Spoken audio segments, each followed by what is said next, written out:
네, 안녕하십니까. 오늘은 창세기 32장 28절 말씀입니다. 그가 이르되 내 이름을 다시는 야곱이라 부를 것이 아니요 이스라엘이라 부를 것이니 이는 내가 하나님과 및 사람들과 겨루어 이겼음이니라. 예, 이 말씀을 이스라엘 12지파를 세우는 도망자 야곱이라는 제목으로 함께 말씀을 나누도록 하겠습니다. 지난주에 그 야곱의 아버지 이삭에 대해서 말씀을 드렸습니다. 아버지 이삭은 나이 40세에 리브가를 만나서 결혼을 했습니다. 그런데 시어머니 사라처럼 리브가는 임신을 하지 못해서 남편인 이삭이 하나님께 간구를 해서 19년 되는 해에 응답으로 아내인 리브가가 임신을 했는데 쌍둥이였습니다. 그 쌍둥이 둘이 엄마 뱃속에서부터 싸우기 시작하는 거죠. 이에 성경에는 리브가의 근심이 벌써 시작되었다라고 합니다. 하나님께서 말씀하시기를 창세기 25장 23절에서 두 국민이 내 태중에 있구나. 두 민족이 내 복중에서부터 나누이리라. 이 족속이 저 족속보다 강하겠고 큰 자가 어린 자를 섬기리라 라고 기록하고 있습니다. 그리고 형 에서가 태어나고 형의 발꿈치를 잡고 아우인 야곱이 태어납니다. 오늘은 이렇게 태어난 쌍둥이 동생 야곱에 대한 이야기를 나누도록 합니다. 성경 속 그 야곱 이야기는 크게 세 단락으로 나눌 수가 있습니다. 먼저 야곱이 형에게 팥죽 한 그릇으로 장자권을 넘겨받고 아버지 이삭을 속여서 장자의 축복을 받습니다. 두 번째 이야기는 형으로부터 도망해서 그 외삼촌의 집에 가서 일을 하고 외삼촌의 두 딸과 혼인해가지고 11자녀를 갖는 이야기입니다. 나중에는 한 명이 더 나가지고 12자녀가 되죠. 그래서 12지파가 됩니다. 그리고 두 번째 단락은 형으로부터 도망해서 외삼촌의 집으로 가서 일을 하고 외삼촌의 두 딸과 혼인해서 12자녀를 갖는 이야기입니다. 그리고 마지막 단락인 세 번째는 모든 가축과 재산을 갖고 외삼촌의 집을 떠나서 고향 집으로 가면서 형 에서와의 만남과 그 후의 이야기가 나옵니다. 이제부터 각각 그 이야기 속에 담긴 주님의 말씀을 같이 나누는 시간을 갖도록 하겠습니다. 당시 상황은 이렇습니다. 어느 날 사냥에서 돌아온 형이 많이 피곤하고 배고픈 채로 집에 돌아왔는데 집에서 팥죽 냄새가 진동을 하는 것이죠. 이에 에서는 동생에게 팥죽을 빨리 달라고 막 얘기를 합니다. 형의 에서는 집안일을 하던 그 동생 야곱보다 밖에서 더 열심히 가족을 위해서 사냥을 해서 일을 한 것이죠. 그런다고 사냥을 하느라고 그 식사 때도 거르고 이제 집에 들어왔는데 얼마나 배가 고팠겠습니까? 그런 형에게 야곱은 전혀 예상치 않은 얘기를 합니다. 형님, 팥죽을 드릴 테니 저에게 장자의 명분을 파십시오라고 그러는 거예요. 여러분, 이 말을 들은 형의 반응이 어땠을까요? 무슨 소리 하냐고 그랬겠죠? 그게 정상인데, 근데 에서는 32절에서 이렇게 얘기합니다. 내가 죽게 되었으니 이 장자의 명분이 내게 무슨 유익하겠냐 라고 얘기를 합니다. 어찌 보면 농담 삼아 말하고 재치있게 대답하는 그런 수준의 얘기거리일 텐데 야곱의 요청도 장난처럼 들리고 에서의 대답도 그렇습니다. 장자의 명분은 팥죽 한 그릇으로 사거나 팔 수 있는 그런 것이 아니죠. 성경은 이런 에서의 생각을 장자의 권리를 경홀히 여겼다라고 얘기를 합니다. 별거 아니게 생각했다는 뜻이죠. 하나님께서 주시는 장자권이 농담의 소재가 될 수가 없죠. 반면 야곱은 엄마 뱃속에 있을 때부터 장자가 되려고 했던 것입니다. 뱃속에서 먼저 나온 형을 붙들었던 거죠. 본인이 먼저 나가서 장자가 되겠다고 먼저 나온 형의 발꿈치를 붙잡은 것입니다. 이 장자권은 눈에 보이지 않는 영적인 권리들이 있습니다. 에서가 하나님의 축복을 받을 권리와 집안의 대를 이어갈 권리가 주어진 것이죠. 소홀히 된 것이 아니죠. 즉 에서는 하나님께서 받은 축복의 그 권리를 팥죽 한 그릇보다 못하다고 생각을 했고, 그런 에서를 하나님은 버리신 것입니다. 에서는 세상적인 배고픔이 우선이었던 것이죠. 영적인 것보다 세상적인 것을 택한 것입니다. 우리가 장작 곤날 팥죽 한 그릇과 바꾼 에서를 가볍게 여긴다고 하면은 우리도 에서와 별 큰 다름이 없을 것입니다. 우리도 믿음을 지키는 것보다 세상과 타협해서 세상 일을 우선시 여기는 것과 다름이 없죠. 그리고 잘 아시는 이야기로 아버지 이삭이 이제 나이가 들어가지고 죽음이 가까웠을 때 자녀들을 위해서 축복을 하는데, 동생인 야곱이 어머니 리브가하고 공모해가지고 자신을 형처럼 변장합니다. 그래서 아버지께 이삭으로부터 장자의 축복을 받습니다. 자기가 장자인 것처럼 해가지고 장자권을 팥죽 한 그릇으로 차지한 것에 이어서 장자의 축복도 아버지로부터 받은 것이죠. 나중에 이 사실을 형이 알고, 형 에서가 알고 동생 야곱을 죽이려고 떠듭니다.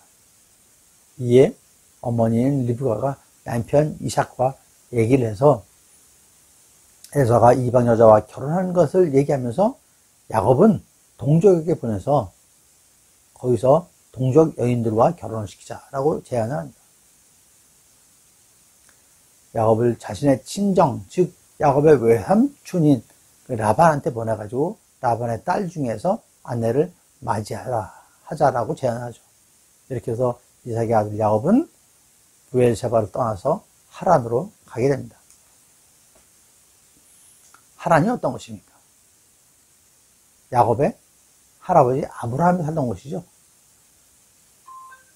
여러분, 아버지를 속인 아들 야곱, 그리고 남편을 속인 아내 리브가를 어떻게 된 것입니까? 여러분, 하나님의 뜻을 이루는 일도 그 잘못된 방법을 써서는 안 됩니다. 리브가는 거짓과 속임수로 작은 아들 야곱이 축복받을 수 있게 일을 꾸몄죠. 분명히 주님께서는 큰 자가 어린 자를 섬기리라라고 말씀하셨습니다. 그러니 하나님께서 인도하신 것과 계획하신 대로 이루시도록 믿고 기다리면 되었을 텐데, 그런데 지금 하나님께서 하셔야 할 일을 리브가가 한 것이죠. 그 결과는 어떻게 됐을까요? 하나님의 일은 하나님이 하셔야 됩니다. 그래야 탈이 안 나죠. 리브가가 어떻게 됐냐고요? 리브가는 남편을 속이는 아내가 되고 자식을 차별하는 어머니가 되고 말았죠. 야곱은 형에게 사기치고 눈 어두운 아버지를 속여서 속이는 그런 비열한 그런 모습을 보이게 됩니다. 그 결과 행복한 가정은 깨지고 다 흩어졌습니다. 리브가는 오빠 집으로 피신한 야곱을 생전에 다시 보지 못하게 되죠. 야곱은 형 에서를 만날까봐, 형한테 죽임을 당할까봐 두려워서 살아가게 됩니다. 여러분, 하나님께서 주시는 축복도 빼앗아 오면 안 됩니다. 하나님이 가져다 주실 때까지 기다리라는 것이죠. 하나님의 때를 기다리셔야 진정한 축복을 받을 수가 있습니다. 여러분, 모두가 하나님의 때를 기다리시는 그런 축복이 있으시기를 축원드립니다. 이제 야곱이 형으로부터 피신해서 외삼촌 집으로 갑니다. 근데 야곱이 하란으로 가던 중에 잠을 청하려고 돌을 베개 삼고 누워서 자는데 뜻밖의 꿈에 사다리가 땅 위에 서 있고 그 꼭대기가 하늘에 닿아 있는데 하나님의 사자들이 그 위에서 오르락 내리락 거리고 있고 여호와께서 그 위에서 서서 말씀하신 내용이 28장 12절에서 15절까지 기록되어 있습니다. 누워있는 땅을 너와 네 자손에게 주며 자손이 사방으로 퍼지고 땅의 모든 족속이 야곱과 그의 자손으로 말미암아 복을 받고 어디로 가든지 지켜주고 떠나지 않겠다라고 하십니다. 여러분, 하나님은 당신의 계획을 저버리지 않으십니다. 아버지를 속이고 형이 받을 축복을 빼앗았지만 그렇다고 하나님은 야곱을 버리지 않으시는 것이죠. 이에 야곱이 아침에 베개로 베어둔 돌을 기둥으로 세우고 기름을 붓고 그 이름을 베델이라고 합니다. 베델은 하나님의 집이라는 뜻을 갖고 있습니다. 그리고 야곱은 여기서 11조 서원을 합니다. 이 내용은 20절에서 22절까지 나와 있습니다. 이 장면을 통해서 야곱의 믿음을 볼 수 있는 것이죠. 이러한 믿음에 하나님께서는 야곱을 버리지 않으시는 것입니다. 외삼촌 집에 도착한 야곱은 첫눈에 반한 그 외삼촌의 그 둘째 딸 라헬과 혼인하기 위해서 7년 동안 일하기로 하죠. 그런데 외삼촌은 막상 혼례 때에 그 라헬을 둘째 딸 라헬이 아닌 첫째 딸 레아를 방에 들여버려서 혼인을 치르게 합니다. 이에 야곱이 좀 외삼촌 라반한테 컴플레인 해가지고 결국 야곱은 라헬을 둘째 딸, 자기가 사랑하는 그 여인 라헬을 얻기 위해서 7년을 더 일하기로 합니다. 그게 약조하고 일주일 후에 둘째인 사랑하는 라헬도 아내로 맞이하게 됩니다. 이렇게 야곱은 언니 레아, 동생 라헬, 자매를 아내로 맞이합니다. 여기서 인간 야곱의 계획과 야곱의 생각과 하나님의 계획, 하나님의 생각에 우리는 다름을 알 수 있습니다. 그리고 언니 레아의 여종 실바, 라헬의 여종 빌하로부터 총 12명의 아들을 낳게 됩니다. 레아의 아들들은 레위와 유다를 포함해서 총 6명. 라헬은 요셉과 베냐민 그리고 두 여종은 각각 2명씩 총 12지파를 이루게 됩니다. 이 중에서 막내인 베냐민은 그 야곱이 그 외삼촌 집에 떠나서 베델로 가는 중에 낳게 되죠. 여러분, 이 12명의 아들에 대한 하나님의 계획과 섭리를 보셔야 하는 것이죠. 야곱은 세상적인 눈으로 첫눈에 반한 동생 라헬과 혼인을 하겠다고 했지만 하나님의 계획은 달랐던 것입니다. 12지파의 반인 6지파가 언니인 레아에 의해서 이루어진 것입니다. 특히 예수님의 계보로 이어지는 유다가 레아의 4번째 아들입니다. 그리고 라헬을 통해서는 요셉이 태어납니다. 그래서 이스라엘 백성들을 출애굽하기 전까지 애굽의 고센 땅에서 함께 거주하게 하십니다. 이렇게 하나님의 계획을 실현한 야곱은 드디어 외삼촌 집을 나오게 되죠. 여기서 잠시 야곱이 외삼촌 집을 떠날 때의 상황을 보도록 하겠습니다. 빈손으로 도망자가 돼서 외삼촌 집에 간 야곱이 떠날 때는 거부가 되어서 떠납니다. 창세기 30장 3절에 있는 말씀인데요. 야곱이 말하기를 내가 오기 전에는 외삼촌의 소유가 적더니 번성하여 때를 이루었으니 내 발이 이르는 곳마다 여호와께서 외삼촌에게 복을 주셨나이다. 이어 43절에서 이에 그 사람이 매우 번창하여 양떼와 노비와 낙타와 나귀가 많았더라 라고 기록하고 있습니다. 야곱은 외삼촌의 집에서 열심히 일했죠. 하나님께서 야곱을 축복하셔서 외삼촌의 재산이 많이 늘었지만 외삼촌은 야곱에게 재산을 나눠주지 않았습니다. 이에 야곱에게 지혜를 주사 그 재산이 야곱의 것이 되도록 하셨습니다. 야곱이 32장 10절에 고백하기를 내가 내 지팡이만 가지고 이 요단을 건넜더니 지금은 2때나 이루었나이다 라고 하는 것입니다. 그런 후 하나님께서 야곱에게 떠나라고 하십니다. 31장 3절인데요. 여호와께서 야곱에게 이르시되 내 조상의 땅 내 족속에게로 돌아가라. 내가 너와 함께 있으리라 하시니라 라고 말씀하십니다. 고향으로 돌아가라는 하나님의 말씀에 야곱은 매우 기뻤겠죠. 그러나 또 한쪽으로는 두려움에 사로잡혔습니다. 형 에서가 자기를 죽이려고 하니까요. 그런데 하나님께서는 내가 너와 함께 있으리라 하십니다. 야곱은 그래서 믿음으로 떠날 수가 있었던 것이죠. 그래도 야곱은 형에 대한 두려움이 가시지가 않는 것입니다. 야곱의 두려움은 32장 7절에서 12절에 잘 기록되어 있는데요. 하나님께서는 야곱이 형 에서로부터 도망쳐 외삼촌 집으로 가는 중에 하나님을 또 만나게 됩니다. 그때도 말씀을 하십니다. 28장 15절인데요. 내가 너와 함께 있어 내가 어디로 가든지 너를 지키며 너를 이끌어 이 땅으로 돌아오게 할지라 라고 하셨죠. 이어서 31장 3절에서도 외삼촌 집에서 나와서 고향으로 돌아가는데도 그 말씀을 하십니다. 내 조상의 땅, 내 족속에게로 돌아가라. 내가 너와 함께 있으리라 라고 하신 거죠. 하나님께서 이렇게 말씀하시는데도 야곱은 두려움이 전혀 가시지가 않습니다. 여러분, 야곱의 이러한 모습이 우리의 모습 같지 않은가요? 주님께서 함께 하겠다, 두려워하지 말라 하는데도 우리는 항상 걱정과 근심에 사로잡혀 있는 것이죠. 담대하지 못합니다. 인간적인 부족함으로 인해서 하나님을 온전히 신뢰하지 못하는 믿음으로 살아가고 있는 저와 여러분이 아닌가요? 에서는 400명의 젊은이를 데리고 야곱을 맞으러 왔습니다. 야곱은 초긴장 상태가 되겠죠? 자기를 죽이려는 형 에서를 만나게 되니까 엄청 두렵겠죠?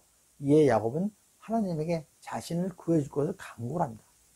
그리고 두 아내, 두 여종, 11아들을 인도해서 압복 나루를 건너게 하고 홀로 남습니다. 이러한 내용이 32장과 33장에 기록이 되었습니다. 야곱은 또 여기서 꿈을 꿉니다.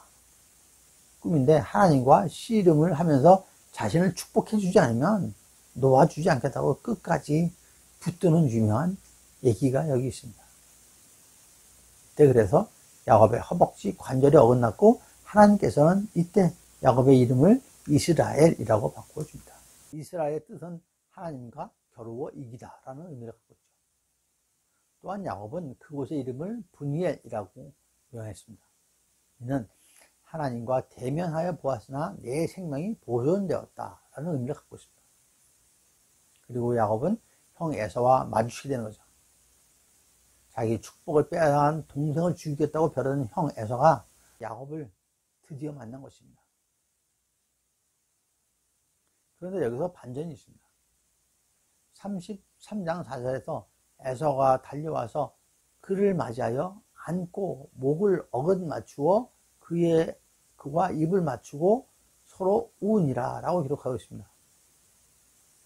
즉, 형 에서는 동생 야곱을 해칠 마음이 전혀 없었던 것입니다.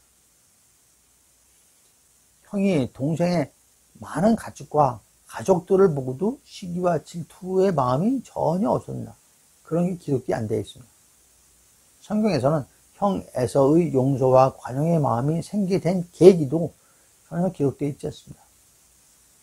여러분, 어떻게 그렇게 될 수 있을까요? 이를 행하신 것은 오직 하나님 뿐이십니다. 하나님께서 함께 하시겠다라고 말씀하셨죠. 하나님께서 에서의 마음을 돌리게 하는데 여기에 내용이 없어가지고 제가 말씀드렸었지만 형 에서도 크게 번성해서 에돔의 조상이 됩니다.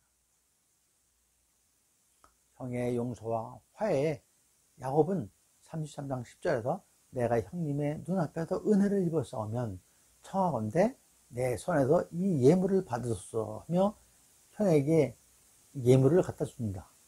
예물을 받으라고. 자기가 은혜를 입었으니까. 형은 동생에게 함께 가자고까지 합니다. 결국 형 에서는 세일로 들어가고 동생 야곱은 형 먼저 가고 저거 나중에 따라가겠습니다. 나는 가축이 많고 가족들이 많으니까 형 먼저 가십시오.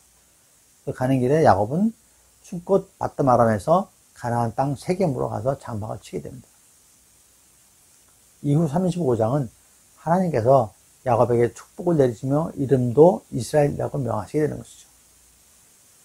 35장에서 하나님께서 나타나시어 야곱에게 베델로 올라가라. 그래가지고 야곱은 그 말씀에 순종을 해서 베델로 올라가서 제단을 쌓습니다. 야곱은 하나님의 축복을 받고 베델을 떠나 에브라임에서 아내 라헬이 요셉의 동생이며 막내 아들인 베냐민을 출산하면서 산고로 죽게 되죠. 야곱의 이후의 삶은 하나님의 말씀의 인도하심에 따라 사는 삶이 됩니다.